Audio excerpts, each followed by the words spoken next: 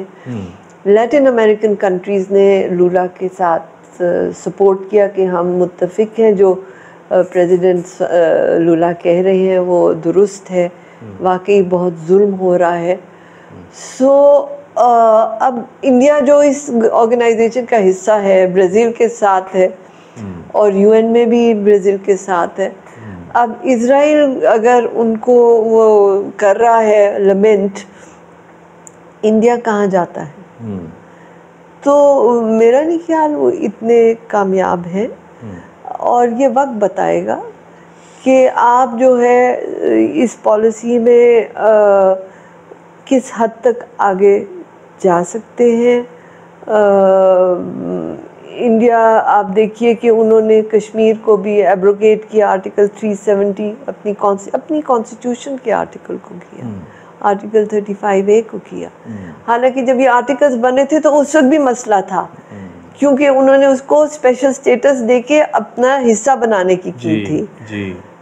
اس پہ مسئلہ تھا because it is internationally disputed territory. اب انہوں نے کہا کہ نہیں یہ تو ہٹ گئے ہیں، اب اسپیشل سٹیٹس ختم ہو گیا، اب Kashmir is being governed by new Delhi, اور جو نیو دہلی کے لاز ہیں وہ اب کشمیر پہ اپلائی ہوں گے.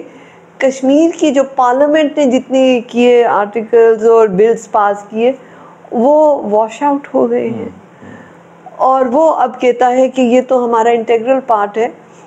کیسا انٹیگرل پارٹ ہے جب یو این سیکیورٹی کاؤنسل میں اس کی ہر سال ڈیبیٹ ہو رہی ہے؟ تو یہ پاکستان کی فارن پالیسی کی کامیابی ہے کہ یو این سیکیورٹی کاؤنسل میں اب بھی کشمیر کا مسئلہ اس کے ایجنڈا پہ ہے اور اس پہ بحث ہو رہی ہے. Thank you very much ambassador Naila Chauhan صاحبہ. باتیں تو آپ سے بہت کرنا چاہ رہے ہیں لیکن چونکہ وقت کافی ہو چکا. ناظرین، آپ نے ایمبیسڈر نائلہ چوہان کو سنا، آپ کی کمنٹس کا انتظار رہے گا. اجازت دیجیے، اللہ حافظ.